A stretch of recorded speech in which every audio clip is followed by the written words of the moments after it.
చిన్న ప్రార్థన చేద్దామండి. దయ కలిగిన మా కన్న తండ్రి, మీ ఘనమైన ఉన్నతమైన నామమునకు వందనములు. దేవా, మీ యొక్క ఉన్నతమైన కృపను బట్టి ఇటు రీతిగా మమ్మల్ని బలపరిచిన రీతిని బట్టి వందనములు. దేవా, మీ సహాయాన్ని పొందుకొని ఇటు రీతిగా మేమందరం కలిసి నీ మాటలు జ్ఞానించుట తండ్రి సిద్ధపడుచుండగా, దేవా, మా అందరికీ పరిశుద్ధాత్మ దేవుణ్ణి తోడుగా ఉంచి చెప్తున్న నాకును వింటున్న ప్రతి ఒక్కరికి సంయోచితమైన జ్ఞానమును తండ్రి దయచేస్తారని, దేవ యొక్క బైబిల్ తరగతి నీ బిడ్డలకు తండ్రి అవసరమైనటువంటి మాటలు చెప్పుటకు తండ్రి ఉపయోగకరంగా మారుటకు మా జీవితాలను మార్చుకోవడానికి తండ్రి సహాయం దయచేస్తారని, ఇప్పుడు వచ్చిన బిడ్డలందరినీ బలపరిచి దీవించి ఆశీర్వదిస్తారని తండ్రి కోరుచు ఈ యొక్క ప్రార్థన క్రీస్తునామమును బట్టి అడిగి వేడుకుంటున్నాం పరమ తండ్రి, ఆమె.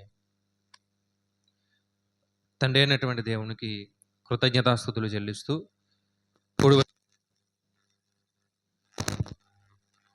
కొన్ని బిడ్డలందరికీ కూడా క్రీస్తు వారి పేరట వందనాలు.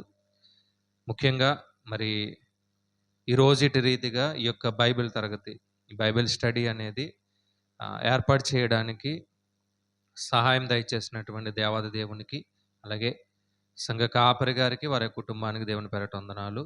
మరి తమ్ముడు శాంతి కుమారు ఏమండి సేవకులు నేను అడిగినప్పుడు వారు కాదనకుండా ఏర్పాటు చేద్దామన్నయ్య, మా యవనస్తులకు కూడా చక్కటి విషయాలు వారికి నేర్పించాలి అని మంచి ఆలోచన కలిగి ఈరోజు ఏమండి వారి యొక్క ప్రేరేపణ బట్టి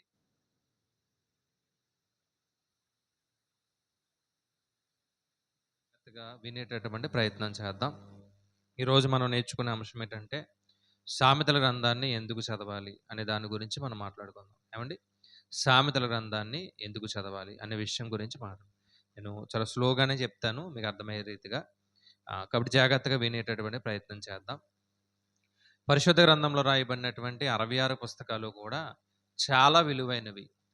ఈ 66 గ్రంథాలు లేదా ఈ 66 పుస్తకాలు ఒక్కొక్క పుస్తకం ఒక్కొక్క ఆత్మీయ జీవితాన్ని కలిగింది. అంటే మనకు నేర్పించే విధానంలో ఒక్కొక్క పుస్తకాన్ని చదువుతున్నప్పుడు మనకి ఒక్కొక్క మంచి విషయాలు అర్థమవుతాయి. మనం ఎలా బ్రతకాలి, ఈ లోకంలో ఎలా నడుచుకోవాలి, ఏమండి దేవునికి ఇచ్చే విషయంలో ఎలా ఇవ్వాలి, అలాగే సంఘపరంగా మనం చేయాల్సినటువంటి పరిచర్య ఏంటి, సేవకులను చూసే విధానం ఎలా చూడాలి, ఇలా ప్రతి పుస్తకం కూడా సువార్త ఎలా చేయాలి, అలాగే యేసుక్రీస్తు వారి యొక్క గొప్పతనాలు ఏంటి, ఇవన్నీ కూడా చాలా చక్కగా నేర్పించాయి. అందులో ప్రత్యేకంగా ఎప్పుడూ కూడా చాలామంది సేవకులు చెప్పేటటువంటి మాట ఏంటంటే, యవ్వనస్తులైనా ఎవరైనా కానివ్వండి, వారి యొక్క జీవితంలో దేవుడు ఆశీర్వాదాలు పొందుకోవాలి అంటే ఖచ్చితంగా సామెతల గ్రంథాన్ని ఖచ్చితంగా చదవాలి. ఎందుకు సామెతల గ్రంథాన్ని చదవాలి అంటే, సామెతల గ్రంథం మనకు చాలా విషయాలు నేర్పిస్తుంది.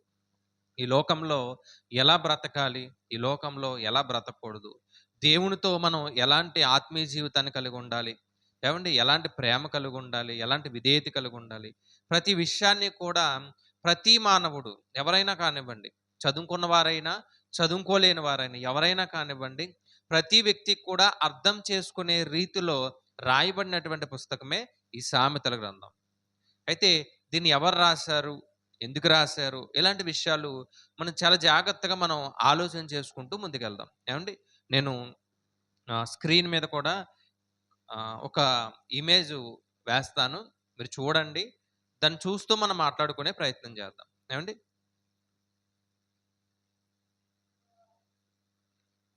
కనెక్ట్ అయిందండి?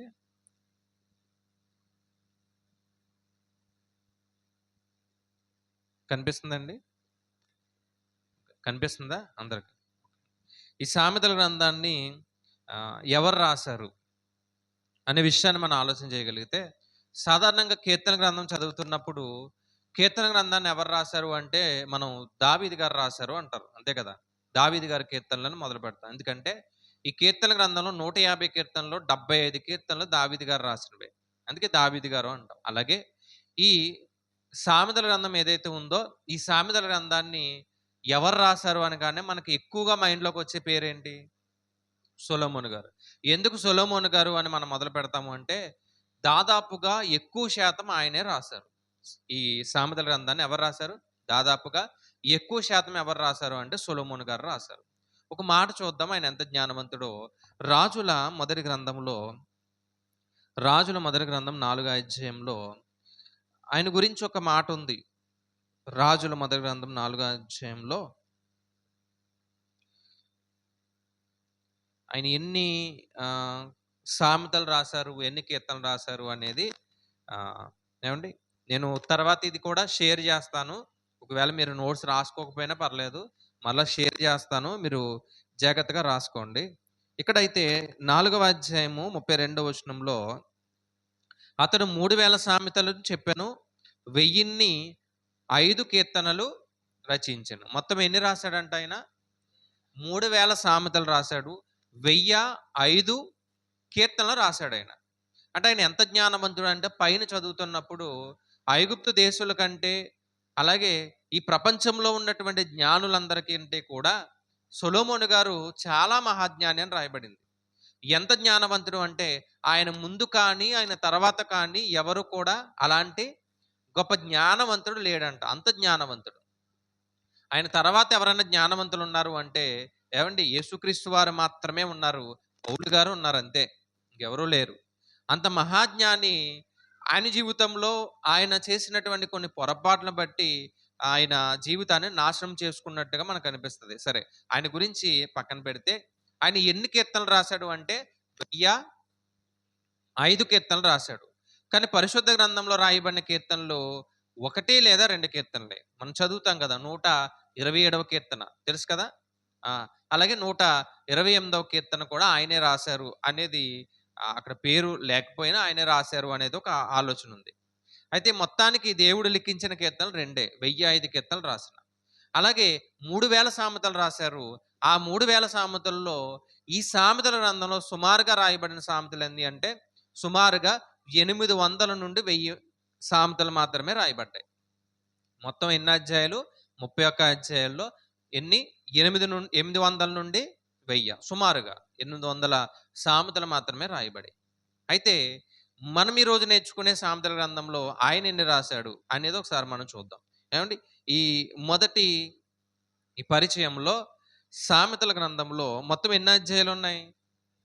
31 అధ్యాయాలు ఉన్నాయి. ఈ 31 అధ్యాయాలు కూడా సొలొమోను గారు రాయలేదు. 31 అధ్యాయాలు కూడా సొలొమోను గారు రాయలేదు. ఎన్ని రాశారు? అక్కడ రాయబడింది చూడండి. మొదటి అధ్యాయం నుండి 24వ అధ్యాయం వరకు కూడా ఏమండి ఎవరు రాశారు అంటే స్వయంగా ఆయనే రాసినవే. కనిపిస్తుందండి, అది క్లారిటీగా కనిపిస్తుంది కదా. స్వయంగా ఎవరు రాసినవి? ఆయనే రాశాడు. మొదటి సామెతలు మొదటి అధ్యాయము పైన చదవండి, మీకు కనిపిస్తుంది. మొదటి అధ్యాయంలో మొదటి వచనంలో దావీదు కుమారుడును ఇశ్రాయేలు రాజైన సొలొమోను సామెతలు అంటే అక్కడ నుండి మొదలు పెడితే 24వ అధ్యాయం వరకు కూడా ఎవరు రాశారు అంటే సొలొమోను గారే రాశారు. 24వ అధ్యాయం వరకు కూడా. అయితే 25వ అధ్యాయం నుండి 29వ అధ్యాయం వరకు కూడా ఎవరు రాశారు అంటే జ్ఞానులు రాయబడిందని రాయబడ్డది. అక్కడ జ్ఞానులు రాసినటువంటి మాటలు. అంటే అక్కడ హిజ్కియా గారు ఎవరైతే రాజు ఉన్నారో ఆ రాజు సేవకులు సేకరించినటువంటి జ్ఞానమైనటువంటి సంగతులు. అంటే బహుశా ఇవి కూడా ఆయనే రాసి ఉండొచ్చు, కానీ ఆయనే రాశాడు అనడానికి ఆధారం అక్కడ లేదు. కాబట్టి హిజ్కియా రాజు తెలుసు కదా, హిజ్కియా రాజు ఆయన సేవకులు సేకరించారు. దేవుని కృపను బట్టి, దేవుని యొక్క ఆలోచన బట్టి, ఆయన ఇచ్చిన జ్ఞానాన్ని బట్టి సేకరించి ఈ 25వ అధ్యాయం నుండి 29వ అధ్యాయం వరకు కూడా సేకరించి పొందుపరిచినటువంటి సామెతలు. అంటే వారు రాయిగా సొలొమోను గారే సేకరించి ఏం చేశారంటే పొందుపరిచినటువంటి సామెతలు. నెక్స్ట్ ఈ 30 అధ్యాయం ఉంది కదా, 30 అధ్యాయం ఎప్పుడైనా చదివారా సామెతల గ్రంథం? ఎంతమంది చదివారు? అంతా కంప్లీట్గా చదివారు కదా, బాగానే చదివారు. ఏమండి, ఈ 30 అధ్యాయం ఉంది. ఈ 30 అధ్యాయం ఎవరు రాశారు అంటే ఆగూరు అనే ఒక వ్యక్తి రాసినటువంటి, ఈయన అక్కడ రాయబడిన మాట ఏంటంటే దీర్ఘదర్శి అని రాయబడింది. దీర్ఘదర్శి అంటే ప్రవక్త. అంటే ఒక ప్రవక్త రాసినటువంటి సామెతలు ఈ 30 అధ్యాయంలో రాయబడిన సామెతలు. మీరు అవకాశం ఉంటే 30 అధ్యాయం ఒకసారి చదవండి. ఆయన ఎంత మంచి ప్రార్థన చేశాడు అంటే, నన్ను ధనవంతుడుగానే ఉంచొద్దు, దరిద్రుడుగానే ఉంచొద్దు. చాలా చక్కగా చేశాడు ప్రార్థన. దేవుడికి విజ్ఞాపన ఎలా చేయాలి అన్నప్పుడండి, ఆగూరి చేసినటువంటి ప్రార్థన చాలా ఆశ్చర్యం అనిపిస్తది. నెక్స్ట్ ఈ 31వ అధ్యాయం ఉంది కదా! 31వ అధ్యాయం. ఎక్కువ ఈ 31వ అధ్యాయాన్ని వివాహాల్లో ఉపయోగిస్తారు. తెలుసండి? వివాహం చేస్తున్నప్పుడు సేవకులు వివాహ సందేశంలో ఉపయోగించేటటువంటి సామెతల్లో ఈ 31వ అధ్యాయం కనిపిస్తది. ఎందుకంటే జ్ఞానవంతురాలు తన ఇల్లు కట్టుకుంటారు అని రాయబడుతది.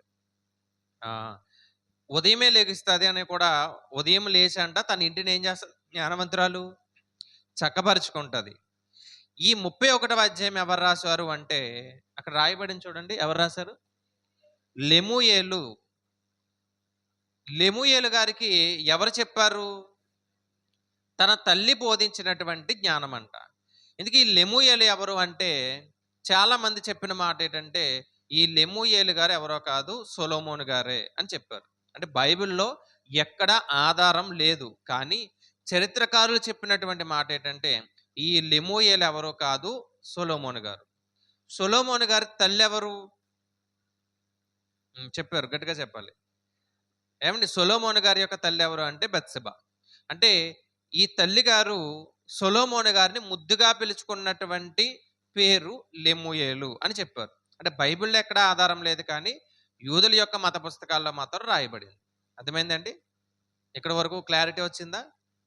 ఎవరు రాశారు? ఎవరు రాశారు అంటే ఈ గ్రంథాన్ని నలుగురు రాసినట్టుగా మనకు అనిపిస్తుంది. ఎవరు అంటే, ఒకటి సొలొమోను గారు, 2 ఏమండి కొంతమంది జ్ఞానులు అని రాసుకోండి. కొంతమంది పేరు లేనటువంటి జ్ఞానులు రాశారు. మూడవది ఆగూరు అనే ఒక ప్రవక్త రాశాడు. నాలుగవది లెమూయేలు. లెమూయేలు గారికి ఎవరు చెప్పారంట? తన తల్లి చెప్పింది. ఈ లెమూయేలే సొలొమోను అనేది బైబిల్‌లో ఆధారం లేదు కానీ, ఎక్కడ రాయబడలేదు కానీ, కొంతమంది చెప్పిన మాట మాత్రం చెప్తున్నా. మొత్తానికి ఎంతమంది? నలుగురు రాశారు ఈ సామెతల గ్రంథాన్ని.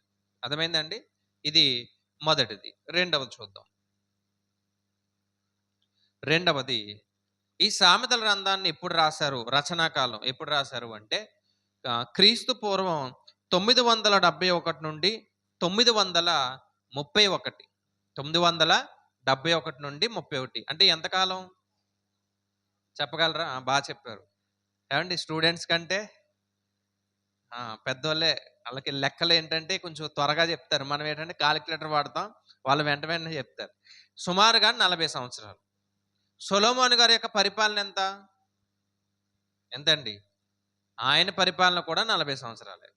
అంటే ఈ పుస్తకాన్ని లేదా ఈ గ్రంథాన్ని ఎన్ని సంవత్సరాలు సేకరించారు లేదా రూపొందించారు అంటే, క్రీస్తు పూర్వం 971 నుండి 931. ఇందులో ఒక మూల వాక్యం ఉంది. సామెతల గ్రంథం అంతటికీ కూడా ఒక మూల వాక్యం ఉంది. దాని మీదే ఈ గ్రంథం అంతా కూడా ఆధారపడి ఉంది. ఒకసారి చూద్దామా? 9వ అధ్యాయం 10వ వచనం. 9వ అధ్యాయం 10వ వచనం. 9వ అధ్యాయం 10వ వచనం. యెహోవా యందు భయభక్తులు కలిగి ఉండుటయే జ్ఞానానికి మూలము. ఏమంటే సామెతల గ్రంథం అంతా అనే కాదు కానీ, మొత్తం మన ఎంటైర్ లైఫ్ అంతా కూడా దీని మీద ఆధారపడింది. మన యొక్క పూర్తి జీవితం అంతా కూడా, మనం ఇక్కడ బ్రతికే 40, 70, 50 ఏమండి ఎంతకాలం అయితే బ్రతుకుతున్నామో, ఈ అంతకాలం జీవితం అంతా కూడా ఈ వాక్యం మీద ఆధారపడ్డది. ఎందుకంటే ఎవరైతే దేవుని పట్ల భయభక్తులు కలిగి ఉంటారో వారికి మాత్రం ఏముంది? ఒకసారి మరలా చదువుదాం.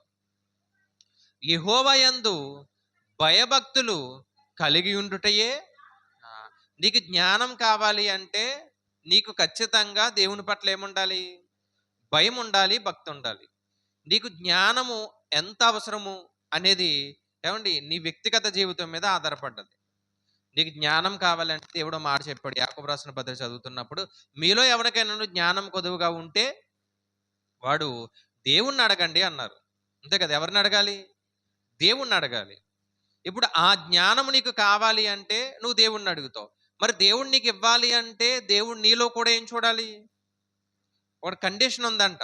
ఏంటా కండిషను? ఏంటా కండిషను? ఆ! భయభక్తులు కలిగి ఉంటేనే దేవుడిస్తాడు. నువ్వు ఎంత అడిగినా ఇవ్వడు. నువ్వు ఎంత అడిగినా ఇవ్వడు. కానీ నువ్వు భయభక్తులు కలిగి ఉండి అడిగితే మాత్రం ఖచ్చితంగా దేవుడు ఏం చేస్తాడు? ఇస్తాడు. ఇది మూలవాక్యం. దీని గురించి ఇంకా మనం కొంచెం ముందుకెళ్ళేటప్పటికి ఆలోచిద్దాం. నేను పరిచయాన్ని చెప్తున్నా. ఆ! మొత్తం ఎన్ని అధ్యాయాలున్నాయి? 31. ఏవండీ వచనాలు ఎన్నున్నాయి? చూడండి. వచనాలు ఎన్నున్నాయంటే 1016 వచనాలున్నాయి మొత్తం. సామెతల గ్రంథంలో 1016 వచనాలున్నాయి. నెక్స్ట్ పదములు ఎన్నున్నాయి? 15,043 పదాలున్నాయి. ఏవండీ 15,043 పదాలున్నాయి. నెక్స్ట్ ప్రశ్నలు ఎన్నున్నాయంటే 49 ప్రశ్నలున్నాయి. ఈ సామెతల గ్రంథాన్ని మీరు చదివారు కాబట్టి మళ్ళా చదవండి ఒకసారి. చాలా మనకి ప్రశ్నలు తగులుతా ఉంటాయి. అంటే చదివే విధానంలో చదివితే ఖచ్చితంగా ఏమొస్తాయి? ప్రశ్నలొస్తాయి.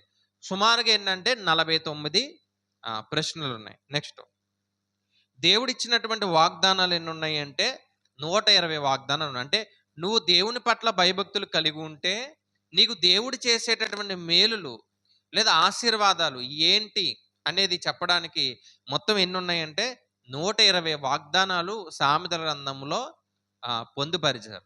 నెక్స్ట్ అసలు ఈ సామెతల గ్రంథానికి ముఖ్యాంశం ఏంటంటే జ్ఞానము, తెలివి. అంతే కదండి. సామెతల గ్రంథం అనగానే మనకు గుర్తొచ్చేది ఏంటి? జ్ఞానం, తెలివి. ఈ రెండు సంపాదించుకోవడానికి ఏం చదవాలి? సామెతల గ్రంథాన్ని చదవాలి. మొత్తం ఎన్నిసార్లు ఉంది జ్ఞానము, తెలివి అనే పదము అంటే 110 సార్లు రాయబడింది. ఏమండి? ఒక మాట చెప్తా. అసలు ఈ గ్రంథాన్ని ఎలా చిత్రీకరించారంటే ఒక మనిషి ఒక జీవిత పాఠశాలలో చేరడానికి వెళ్ళాడు. అలా వెళ్ళి బయట నుంచున్నప్పుడు అంట 2 పాఠశాలలు కనిపించాయంట అతనికి. ఒకటేంటంటే ఏమండి జ్ఞానముతో కూడినటువంటి పాఠశాల కనిపించింది. ఒకటి బుద్ధి లేనటువంటి పాఠశాల కనిపించిందంట. మెయిన్ అవే కనిపిస్తాయి మనకి సామెతల గ్రంథంలో. జ్ఞానముతో కూడిన పాఠశాల కనిపించింది. బుద్ధిహీనత కలిగినటువంటి పాఠశాల కనిపించింది. అంటే చిత్రీకరణ ఎలా చెప్పారు అంటే అలా నిలబడినప్పుడు నువ్వు ఏ పాఠశాలకెళ్తావు అనేది డిసైడ్ అవ్వాలి అంటే ఖచ్చితంగా సామెతల గ్రంథాన్ని చదవాలి. మనం బయట నిలబడగానే 2 జీవిత పాఠశాలలు ఉన్నాయి. ఇప్పటికీ జీవిత పాఠశాలలు 2 ఉన్నాయి. నువ్వు నీతిగా బ్రతకాలి అంటే ఒక పాఠశాల ఉంది. నీకు నచ్చినట్టుగా బ్రతుకు, ఎలా అన్నా బ్రతుకు, నీ ఇష్టం, నీ లైఫ్ ఎంజాయ్ చేయి అంటే ఒక పాఠశాల ఉంది.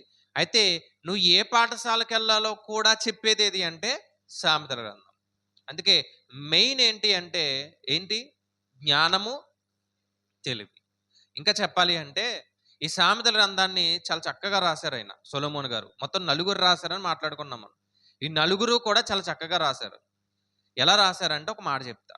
ఏంటంటే అభ్యాసము, ఏమండి రెండవది అనుభవం. ఈ 2 చాలా డిఫరెంట్‌గా ఉంటాయి.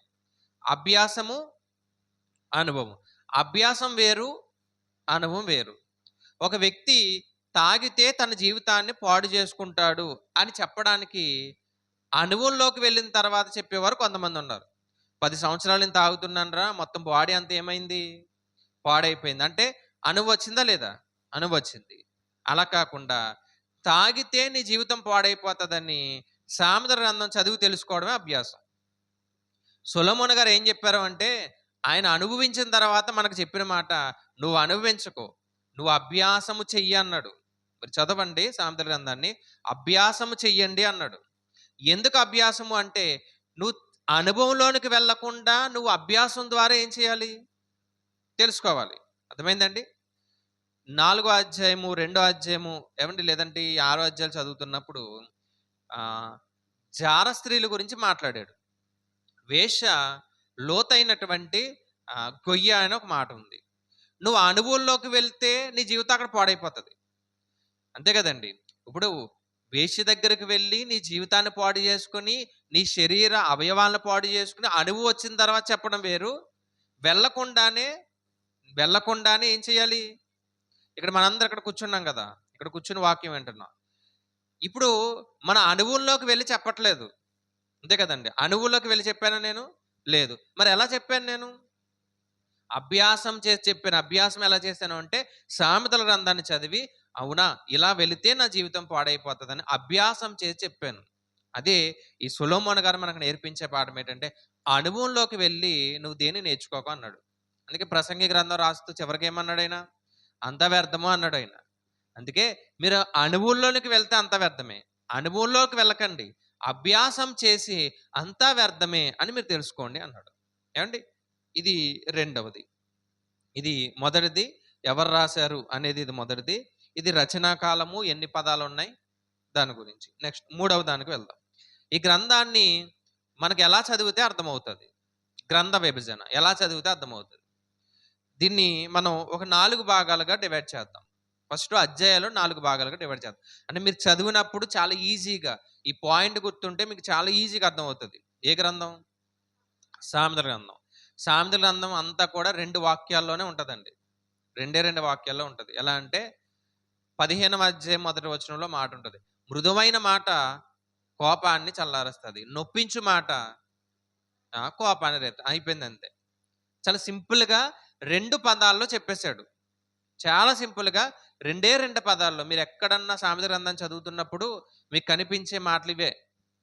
2 మాటలు. ఏంటంటే నువ్వు ఇలా ఉంటే ఇలా ఉంటావు. నువ్వు ఇలా నడుచుకోకపోతే నీ జీవితం పాడైపోద్ది. అయితే దీన్ని మనం ఎలా చదివితే మనకు అర్థమవుతదంటే, ఈ మొదటి అధ్యాయము మొదటి నుండి 7 వచనాలు పరిచయాన్ని చెప్పాడు. పరిచయం మాత్రమే చెప్పాడు. ఒకసారి వీలుంటే చదువుదాం.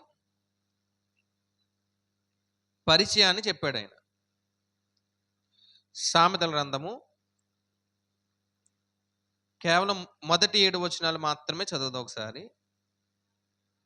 దావీదు కుమారును ఎవరు రాశారు అనేది కూడా చెప్పాడు పరిచయం. చదవండమ్మా.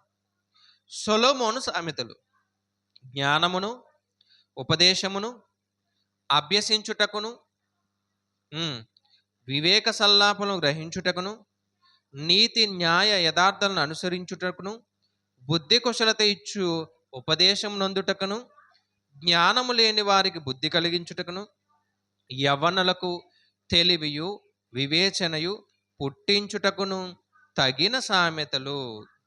జ్ఞానము గలవాడు విని పాండిత్యం వృద్ధి చేసుకొనును, వివేకము గలవాడు ఆలకించి నీతి సూత్రములు సంపాదించుకొనును.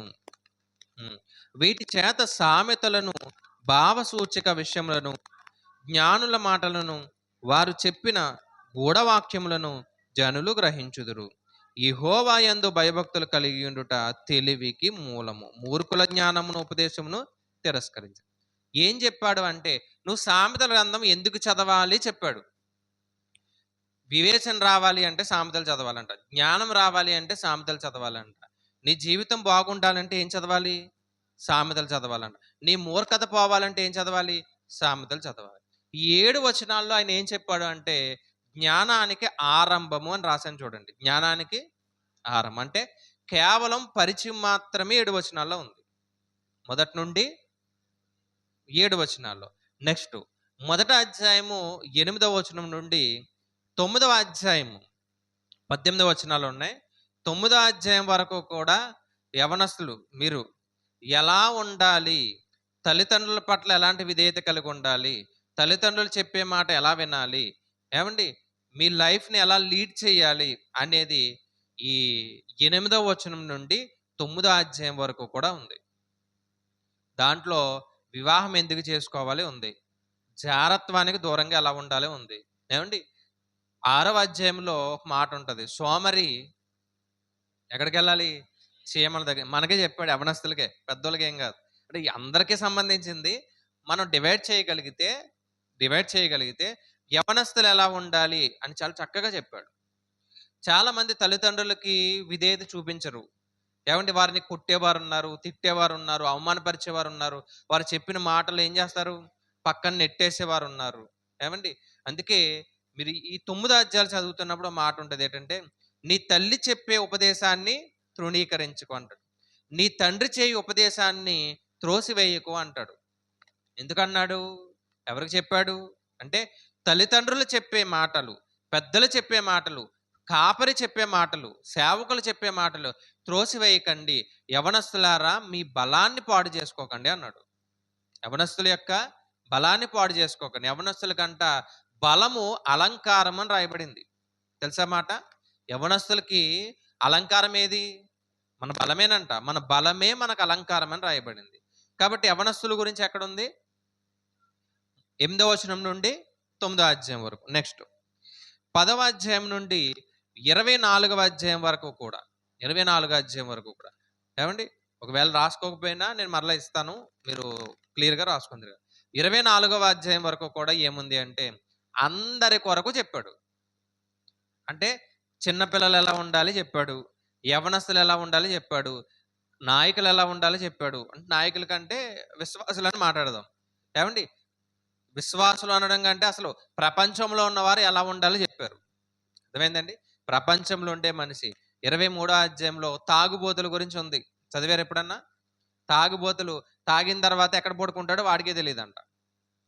అంటే ఎక్కడ వాడు పడుకుంటాడో, ఎప్పుడు లెగిద్దామా, ఇవన్నీ ఆలోచనలు ఎక్కడున్నాయి? 23వ అధ్యాయంలో కనిపిస్తాయి. 15వ అధ్యాయం ఇందాక మాట చెప్పాను, కోపం గురించి. మృదువైన మాట కోపాన్ని చల్లారు. ఇది అందరికీ వర్తిస్తుందా? యవనస్తులకేనా?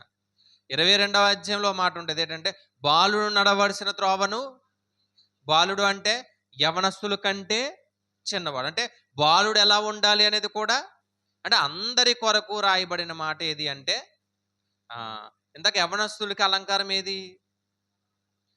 వృద్ధులకి బాగా చెప్పాడు. నెరసిన వెంట్రుకలు మనం వాడతాం కదా. నెరసిన వెంట్రుకలు కనిపించకుండా ఏం చేస్తాం? అలా కాదు. మీకు అందం ఏంటంట? మీకు అందం ఏంటంటే వృద్ధాప్యంలో వచ్చే వెంట్రుకలే అందం అని చెప్పాడు. అంటే ఎందుకు చెప్పానంటే అందరూ ఎలా ఉండాలి అనేది చాలా క్లియర్గా చెప్పారు.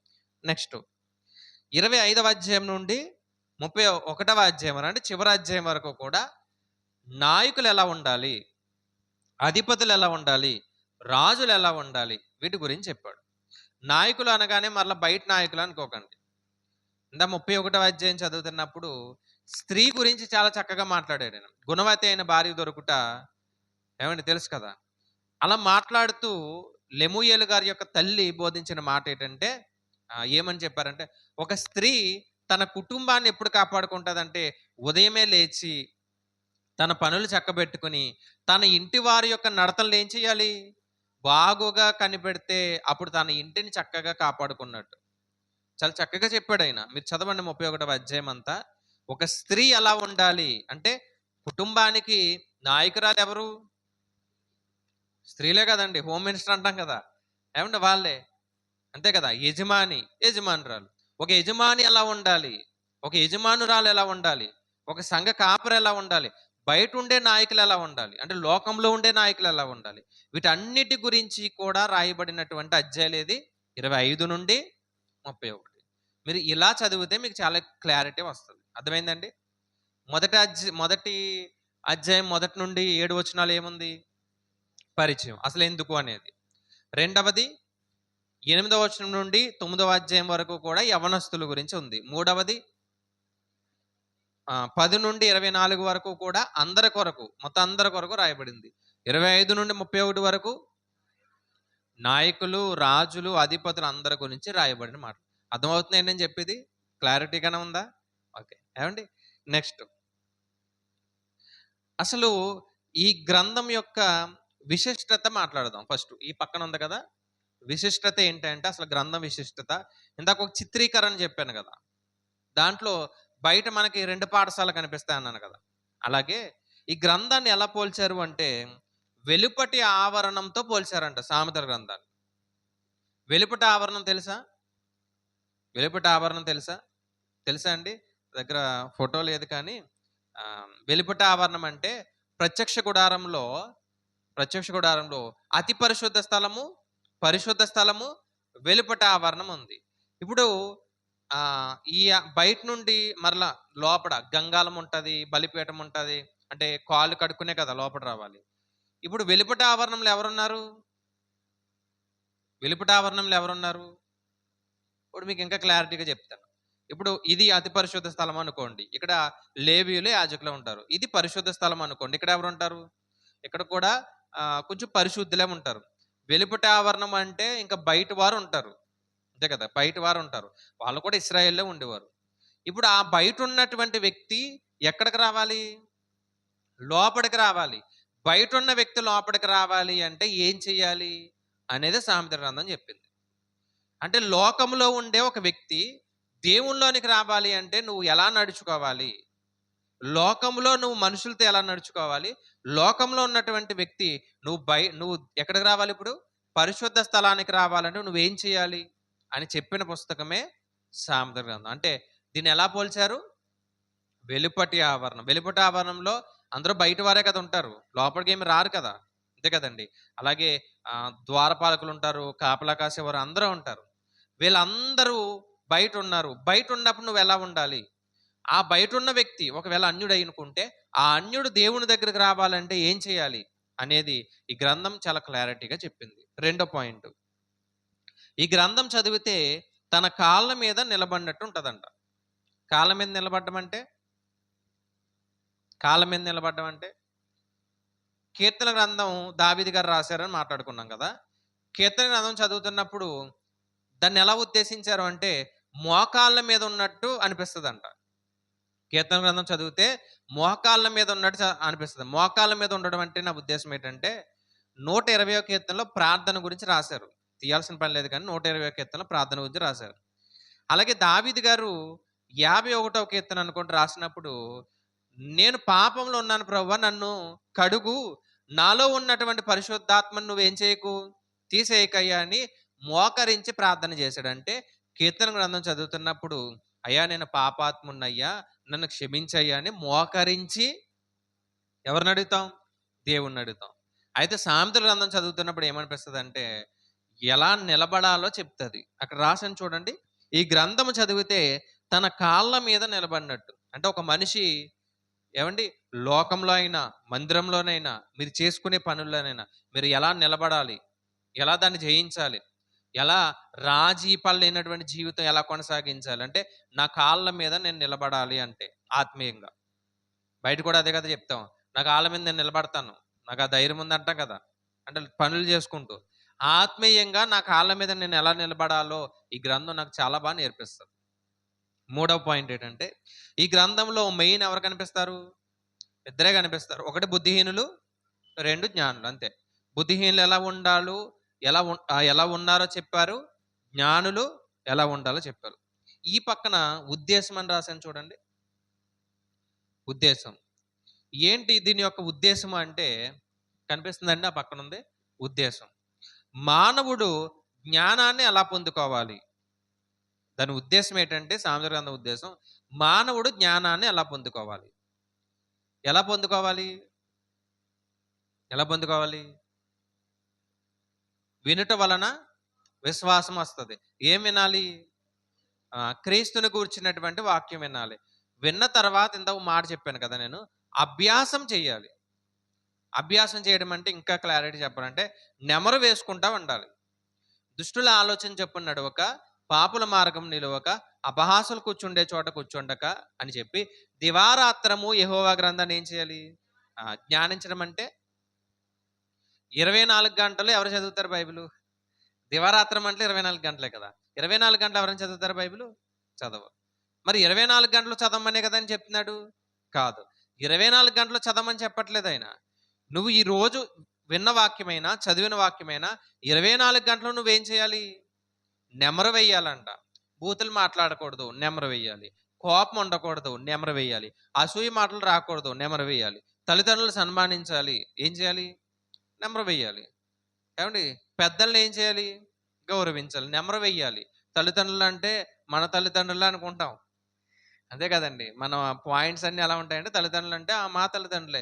పక్కోళ్ళు మన తల్లిదండ్రులు కాదు కదా అనుకుంటాం కదా. అందరూ ఎవరు? అందరూ ఎవరండి? అంతే కదా. పెద్దవాళ్ళందరూ మన తల్లిదండ్రులే. ఈ భావన ఎప్పుడైతే ఉంటుందో దాన్ని నువ్వు నెమరు వేస్తావంట. అంటే నీకు జ్ఞానం కావాలి అంటే ఏం చదవాలి? సామెతలు. ఇంకా తెలివి, వివేచన, క్రమశిక్షణతో కూడినటువంటి జీవితం. తెలివి వస్తే సరిపోదు, వివేచన వస్తే చాలదంట. ఏం కావాలి? క్రమశిక్షణతో కూడిన జీవితం కావాలి. కొంతమంది ఇక్కడే కూర్చుంటారు కానీ పక్కోళ్ళని అలా గిల్లుతా ఉంటారు, ఇలా గిల్లుతా ఉంటారు. క్రమశిక్షణ ఉండదు. చూసారు ఎప్పుడైనా యవ్వనస్తుల్ని?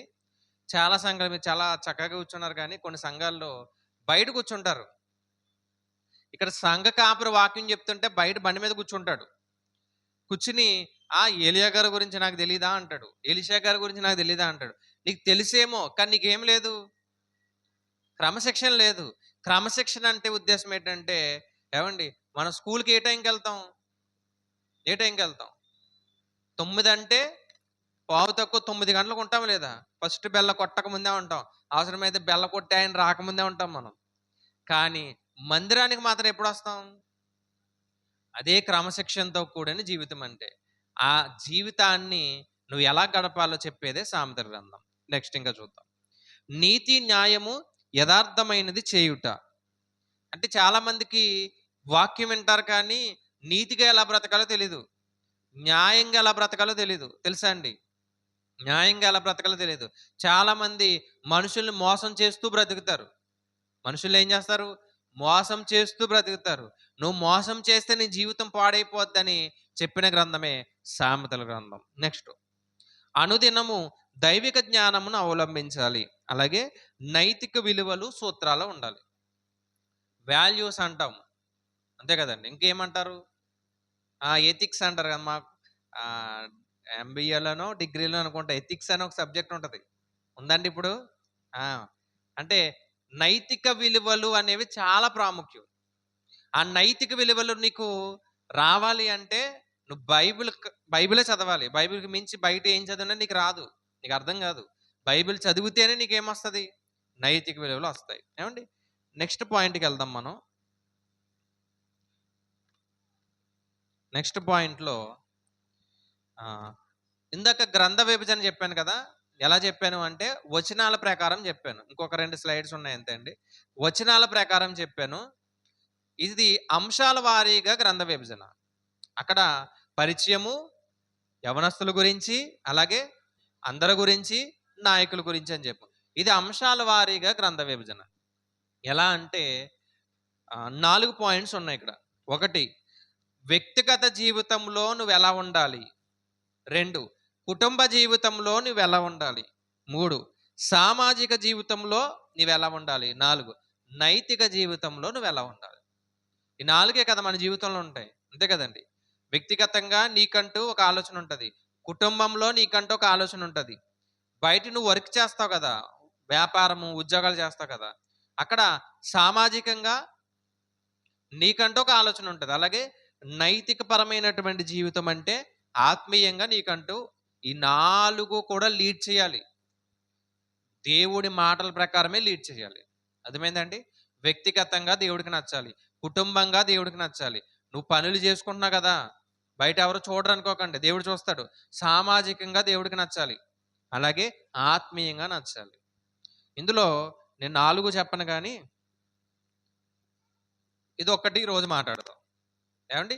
వ్యక్తిగతంగా మరలా ఎప్పుడన్నా అవకాశం ఉంటే మరలా ఈ 3 మాట్లాడదాం, ఇది ఒకటి మాట్లాడదాం.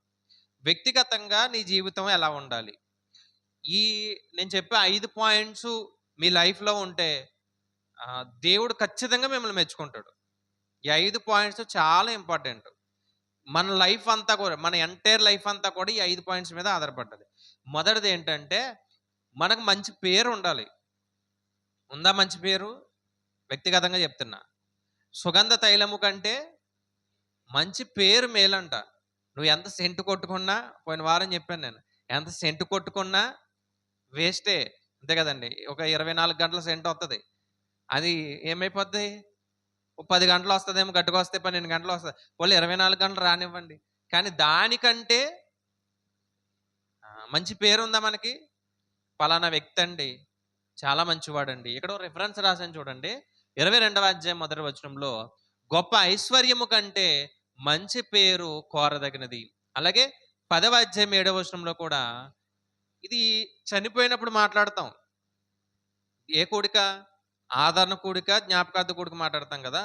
ఏమంటే నిజానికి దానికి మాట్లాడవలసిన వచనమే, కానీ దానికే కాదు, నీతిమంతుని జ్ఞాపకం చేసుకోవాలంట. నువ్వు నీతిమంతుడు అయితే నేను అందరూ ఏం చేస్తారు?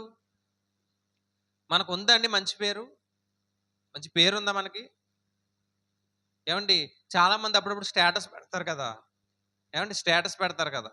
నేను అప్పుడప్పుడు కొన్ని స్టేటస్లు చూసి నవ్వుకుంటూ ఉంటాను. ఎందుకంటే ఎవడు ఎలా పోతే ఏముంది, నీ లైఫ్ నీదే అంటాడు. అసలు ఎవడు ఎలా పోతే కాదు, నీ లైఫ్‌ని బట్టే ఒకడు మారాలనే కదా దేవుడు నీకు లైఫ్ ఇచ్చాడు. అంతే కదండీ! నీ లైఫ్‌ని బట్టే ఒకడు ఏమవ్వాలి?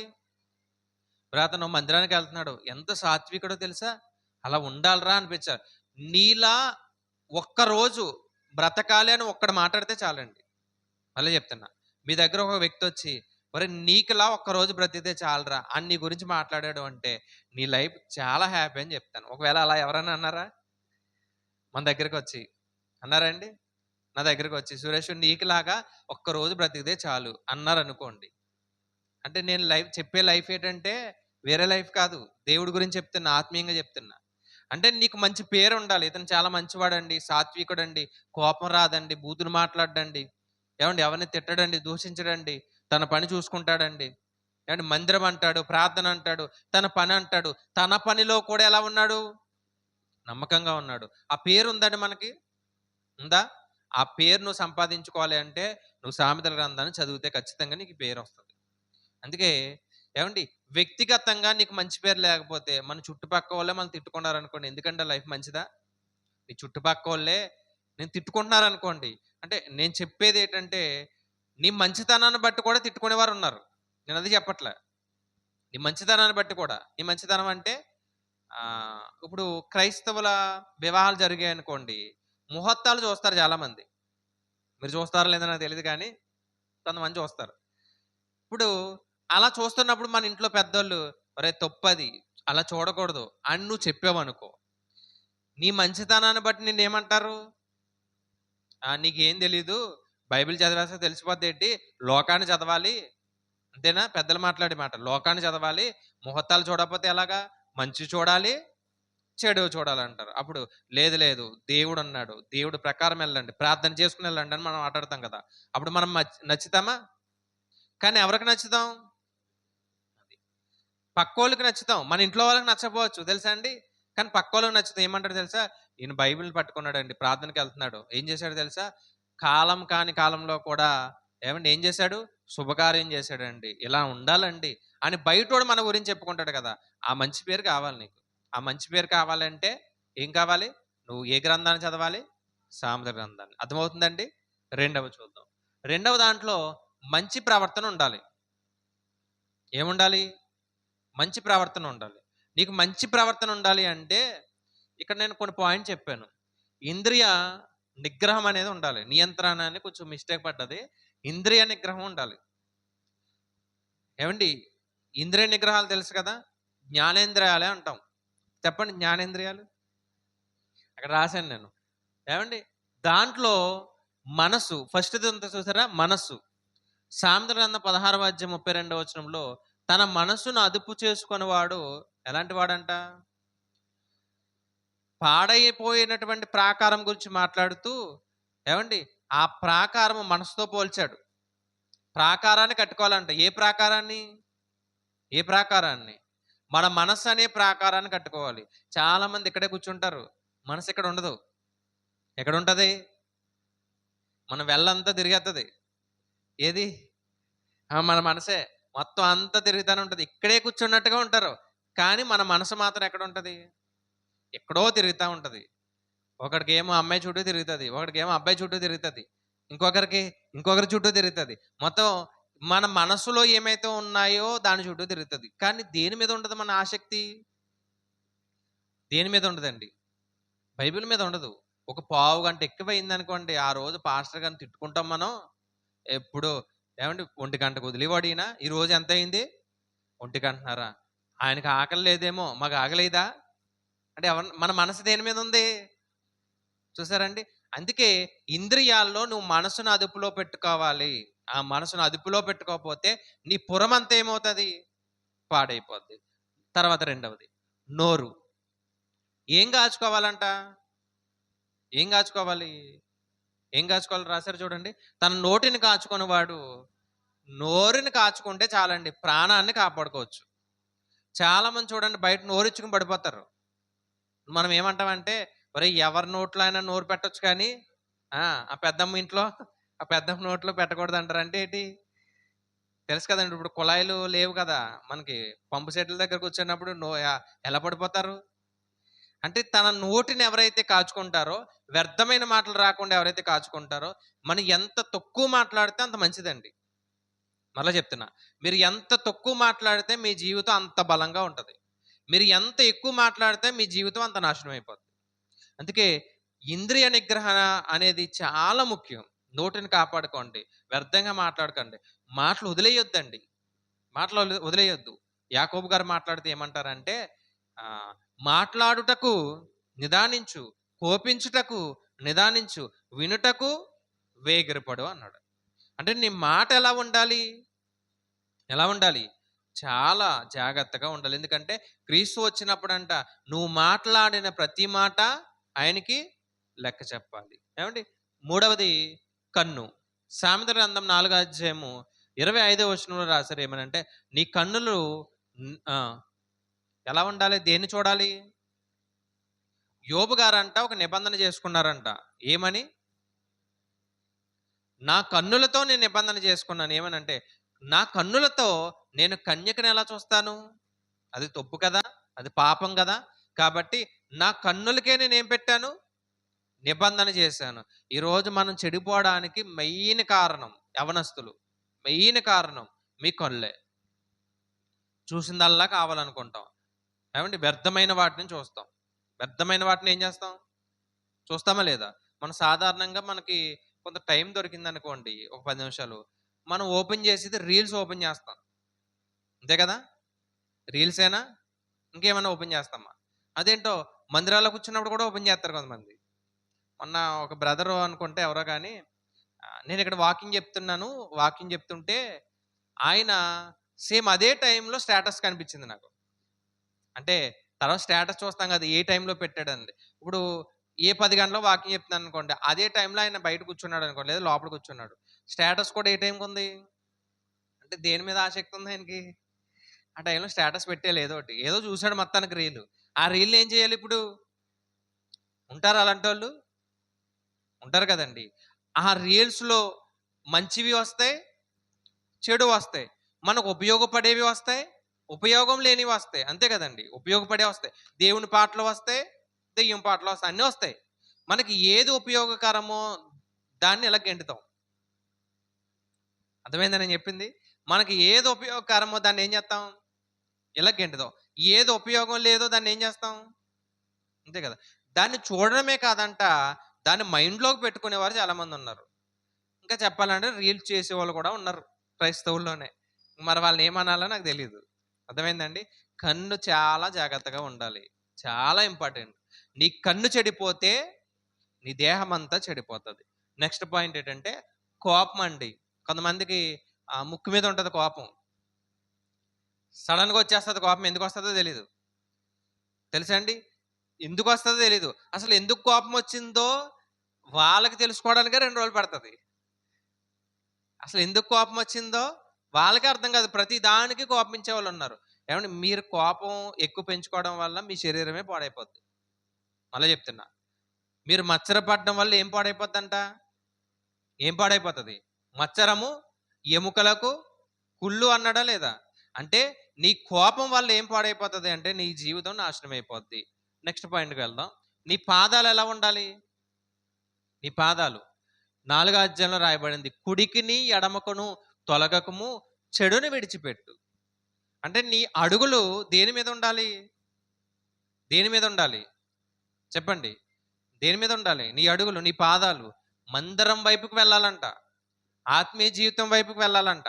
అలా కాకుండా నీ అడుగులు, నీ పాదాలు లోకం వైపుకి వెళ్తున్నాయంటే, లోకం వైపుకి వెళ్తున్నాయంటే ఏదన్నా జరుగుతుందనుకోండి. ఇక్కడ ఏదైనా కార్యక్రమం జరుగుతుందనుకోండి. అదే రోజు ప్రార్థన ఉందనుకోండి. ఏవండీ 40% మందే వస్తారు. మరి 60% మంది పాదాలు ఎటువైపుకెళ్ళాయి? దేవుడేమో మన పాదాలు త్రొట్టెళ్ళిపోకుండా దేవుడేం చేస్తున్నాడంట? కాపాడుతుంటే, ఆ చెడిపోయినటువంటి పాదాలతో ఎక్కడికెళ్తున్నాం మనం? బలపరుచుకోవాల్సినటువంటి జీవితాలండి ఎటువైపుకి వెళ్ళాయి? చెప్పండి ఎటువైపుకెళ్ళాయి? లోకం వైపుకి వెళ్తున్నాయంట. చాలా జాగ్రత్తగా ఉండాలి. అందుకే చెప్పాడాయన.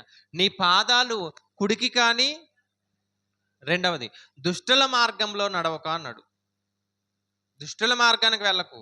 ఎవడో ఆ గోడ మీద కూర్చుంటాడు సోదేసుకోవడానికి. మనం కూడా ఎక్కడ కూర్చుంటాం? ఎక్కడ కూర్చుంటాం అండి? మీ పిల్లలు ఏ టైంకి వస్తారు ఇంటికి? పర్లేదండి, పెద్దోళ్ళు ఉన్నారు కదా, చెప్పండి. ఏ టైంకి వస్తారు ఇంటికి? సాధారణంగా స్కూల్ కానీ, కాలేజీ కానీ 5 ఆ టైంకి అయిపోద్ది, ఇంటికొస్తారు. సరే, బయట ఏదైనా చిన్న పనుంది. ఓకే. ఒక గంట అనుకుందాం. ఏ టైంకి ఉండాలి? 7 పోనీ 7:30 అనుకుందామా? ఏ టైంకి వస్తారు మన పిల్లలు? బయటికెళ్లారంటే 10 గంటలకు వస్తాడు ఒకాయన. 11 గంటలకు వస్తాడు ఒకాయన. ఇంకా కొంతమంది ఏంటంటే వాళ్ళు ఎప్పుడొస్తారో మనకే తెలీదు, మనం పడుకుంటాం కాబట్టి. పాదాలు ఎటువైపు ఉన్నాయి? తెలుసా అండి? యవనస్తులు అప్పుడప్పుడు ఆల్ నైట్ ప్రేయర్ ముగించుకొని 12 గంటలకు ముగించుకొని అక్కడి నుంచి బయలుదేరి వచ్చేటప్పుడు నాకు 1 గంట అవుతది. 1 గంటకు కూడా తిరుగుతారు మా ఊర్లో. యవనస్తులే. ఇంకా ఇంతే ఉంటారు ఈళ్ళు. 1 గంటకు కూడా ఏం చేస్తారు? అంటే తల్లిదండ్రులు ఏమనరా? లేదంటే వీళ్ళకి భయం లేదా? తల్లిదండ్రులు వదిలేసారా? నాకు అర్థం కాదు. ఖచ్చితంగా ఏదో ఒక రోజు మీ జీవితాన్ని మీరు ఏం చేసుకుంటారు? పాడు చేసుకుంటారు. అందుకే మీ పాదాలు ఎవరి వైపు ఉండాలి? ఆ! లాస్ట్ పాయింట్ వచ్చి దీర్ఘశాంతం ఉండాలంట. దీర్ఘశాంతం గలవాడు వివేకం గలవాడు అని రాయబడింది. ఏవండి? కోపపడేవాడి కంటే అండి మూర్ఖుడంట ఒక గొడవ జరుగుతున్నప్పుడు సైలెంట్‌గా ఉంటే వాడే దీర్ఘశాంతుడంట. వాడు మూర్ఖుడైనా, వాడు మూర్ఖుడైనా గొడవ జరుగుతున్నప్పుడు సైలెంట్‌గా ఉంటే వాడు చాలా వివేకం గలవాడు. ఒక గొడవ జరుగుతున్నప్పుడు నువ్వు జ్ఞానవంతుడివైనా ఒకేసారి రేజ్ అయిపోయి మాట్లాడావంటే నువ్వెవరు? నీవు మూర్ఖుడివి. కాబట్టి ఇంద్రియ నిగ్రహాల్లో నీ నోరు జాగ్రత్త, నీ మనసు జాగ్రత్త, నీ కన్ను జాగ్రత్త. ఏవండీ? కోపపడకూడదు. నీ పాదాలు ఎలా ఉండాలి? చాలా జాగ్రత్తగా చూసుకోవాలి. చివరికి దీర్ఘశాంతం గలవాడవై ఉండాలి. ఇది మన వ్యక్తిగత జీవితం గురించే చెప్పాడాయన. ఈ లక్షణాలు మనలో లేవేమో, ఈ లక్షణాలు మనం ఏం చేయాలి? చాలా జాగ్రత్తగా పాటించాలి. మూడో పాయింటు మంచి మాటలు. మూడో పాయింట్ ఏంటంటే మంచి మాటలు మాట్లాడాలి. ఇందాక ఆల్రెడీ చెప్పాను. నోరు గురించి చెప్పినప్పుడు చెప్పాను. ఏ మాటలు మాట్లాడాలి? అక్కడ పాయింట్ ఉంది చూడండి. నీతిమంతుని నాలుక శ్రేష్టమైన వెండి వంటిది. మన మాటలు ఎలా ఉండాలంట? మన మాటలు వెండిలా ఉండాలంట. బంగారం మాటల్లా ఉండాలంట. ఒకరిని నొప్పిస్తూనే మాట్లాడతాం ఎప్పుడూ కూడా. మనం బయటకొచ్చింది అంటే కత్తిపోటు వంటి మాటలు అన్నాడు. అదే సామెతల గ్రంథంలో కత్తిపోటు వంటి మాటలంట. చాలామంది కత్తులతో అవసరం లేదు. ఎలా పొడి చేస్తారు? మాటలతోనే చంపేస్తారు చాలామంది. కొంతమంది మాటలతోనే కడుపు నింపేస్తారు. ఏం పెట్టరు. మాట్లాడితే ఏమైపోతది? కడుపు నిండిపోద్ది. చాలురా బాబు నువ్వు మాట్లాడావంటాం. కొంతమంది మాటలు ఎలా ఉంటాయి? కత్తిపోటు వంటి మాటలంట. అందుకే మధురమైన మాటలుండాలి. ఏం మాట్లాడినా ఒకవేళ నిన్ను దూషించాడా? ఎలా ఉండాలి? సరే పర్వాలేదులే అన్నట్టుగా ఉండాలి. ఏవండీ? మనకు నష్టం చేసేవాడికి కూడా మనకి మనం ఏం చేయాలి? లాభాన్నే చేయాలి. వాడు మనకు నష్టం చేస్తున్నా, మనల్ని చీదరిస్తున్నా, మనల్ని అవమానపరుస్తున్నా సరే, వాడిని మాత్రం నువ్వెలా చూడాలి? మంచిగానే చూడాలి. బూతులొద్దు, చెడిపోయిన మాటలొద్దు, వ్యర్థమైన మాటలొద్దండి, పోకిరీ మాటలొద్దు. బైబిల్‌లో ఉంది. పోకిరీ మాటలు మాట్లాడకండి యవ్వనస్తులు. చాలామంది నేను గమనిస్తున్నప్పుడండి, సేవకుల ముందు కూడా మాట్లాడేస్తారండి. అది చాలా తప్పు. సేవకుల ముందే చిన్న చిన్న మాటలు, పోకిరీ మాటలు, బూతులు ఉన్నాయి, పోకిరీ మాటలు ఉన్నాయి. ఉన్నాయా? బూతులు ఉన్నాయి, సరసోక్తులున్నాయి. సరసోక్తులంటే మందిరానికొచ్చిన తర్వాత బావలు, మరదళ్ళు, బామ్మర్దులు ఏముండవు. అందరూ సహోదరులే ఒకటే. మందిరానికొచ్చిన తర్వాత కూడా బావ అని, మళ్ళా వా తీసి బా అని ఇక్కడ ఉండకూడదు. ఎక్కడ? బయట కూడా ఉండకూడదు. అదే చెప్తున్నాను నేను. వెలుపట ఆవరణం అంటే ఏంటి? సామెతల గ్రంథం. బయట కూడా నువ్వెలా బ్రతకాలో చెప్పింది. వ్యక్తిగతంగా ఎలా ఉండాలో చెప్పింది. ఏవండీ? చాలామంది అలాగే మాట్లాడుకుంటారు. సరసోక్తులు.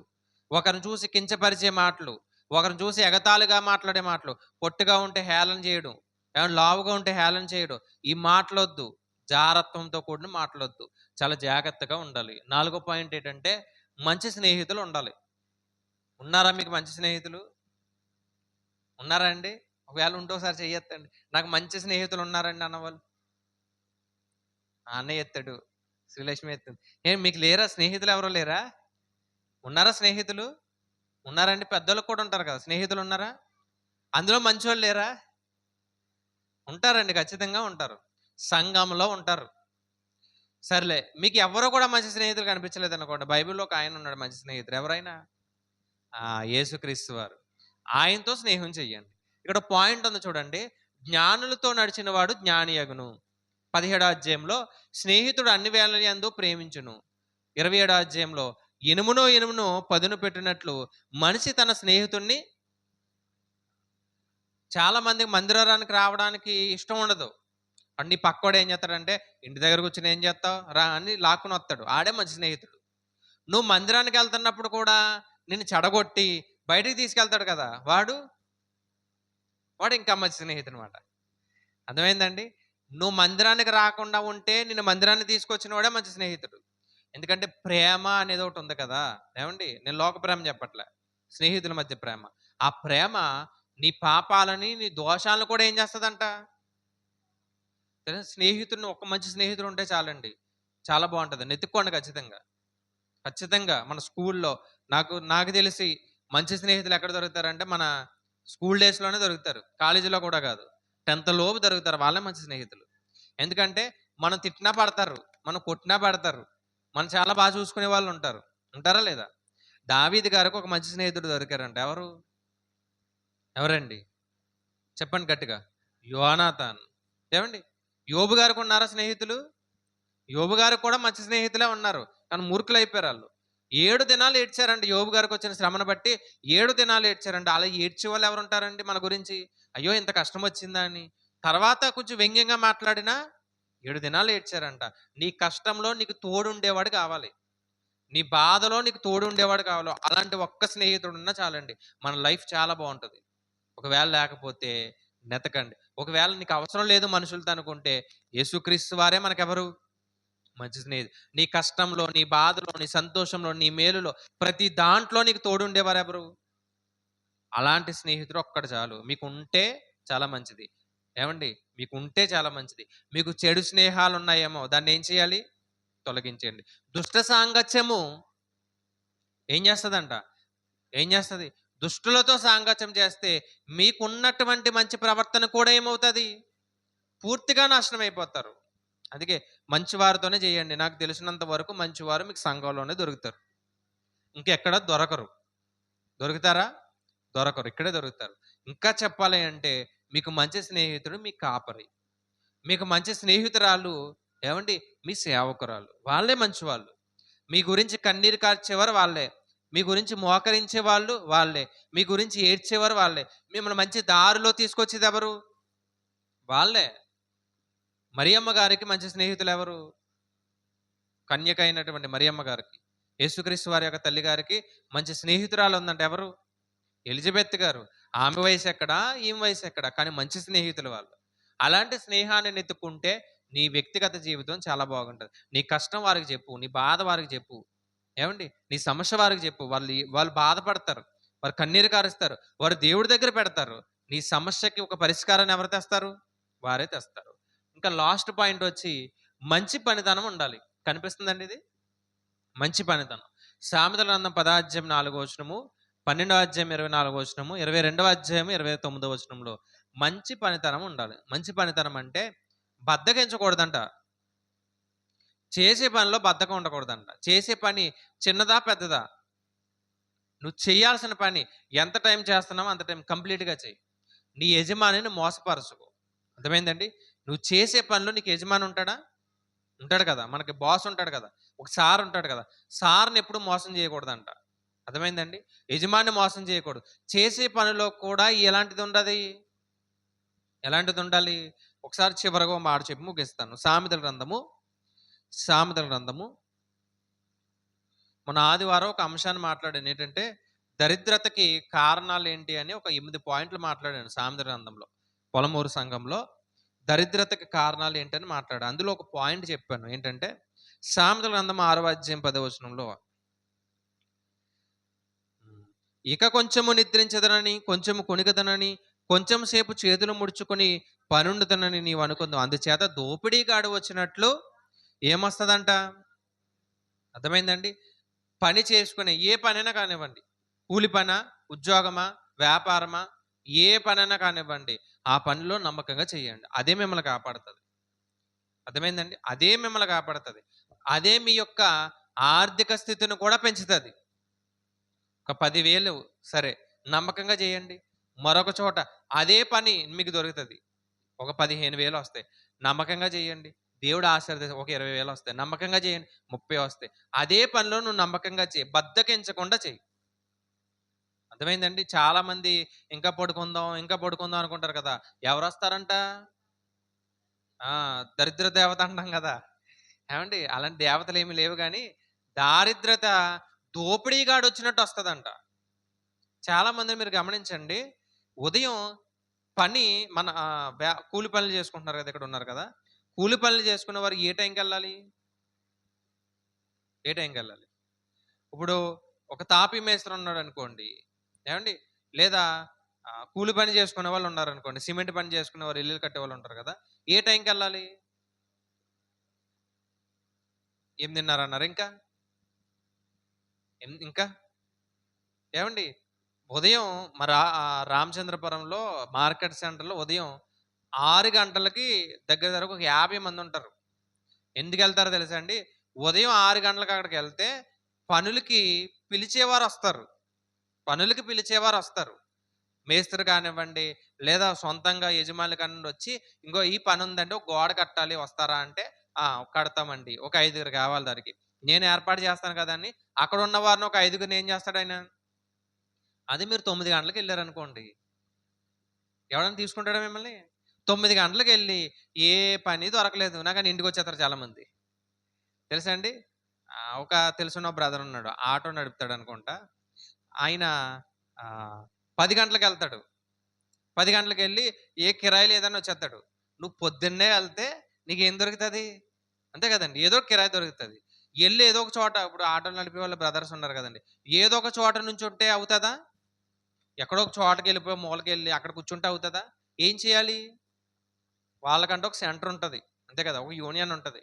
మరలా అది అయిన తర్వాత ఎవరినన్నా ఎక్కించుకున్న తర్వాత దారిలో ఆగుతా, ఆగుతా వెళ్తారా లేదా? ఎందుకు ఆగుతారు? ఎవరినో ఒకరిని ఎక్కించుకుంటేనే వాళ్ళకేమొస్తది? అంతే గదండీ! అంటే నువ్వు బద్ధకంగా పని జేస్తే నీకేమీ రాదు. నువ్వు బద్ధకించకుండా పని జేస్తే నిన్ను దాంట్లోనే దేవుడు ఆశీర్వదిస్తాడంట. ఒక్కొక్క మెట్టుని ఎక్కిస్తా వెళ్తాడంట. అందుకే బద్ధకం అనేది ఉండకూడదండి. యవ్వనస్తులు కూడా చెప్తున్నా. బద్ధకం అనేది ఉండకూడదు. మీ లైఫ్‌ని కరెక్ట్‌గా లీడ్ చేయాలి అంటే ఫస్ట్ మీరు బద్ధకాన్ని తీసేయండి. మీ బద్ధకాన్ని ఎప్పుడైతే తీసేస్తారో మీ లైఫ్ చాలా బావుంటది. ఏ పనైనా కానివ్వండి. ముఖ్యంగా దేవుడి పని గురించి చెప్తున్నాను నేను. అలాగే వ్యక్తిగతంగా మీ చదువైనా, మీ వ్యాపారమైనా, మీ ఉద్యోగమైనా మీరు ఏదైనా కానివ్వండి. ఏ టైంకి లేవాలి?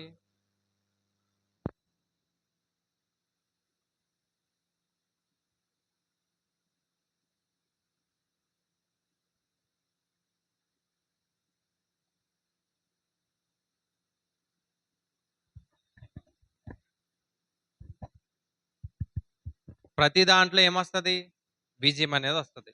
నేను చెప్పినటువంటి పాయింట్స్ ఏటంటే ఎవరు రాసారు? మళ్ళా చివరగా చెప్పి ముగిస్తున్నా. ఎవరు రాసారు? నలుగురు రాసారు. ఎవరు రాసారు?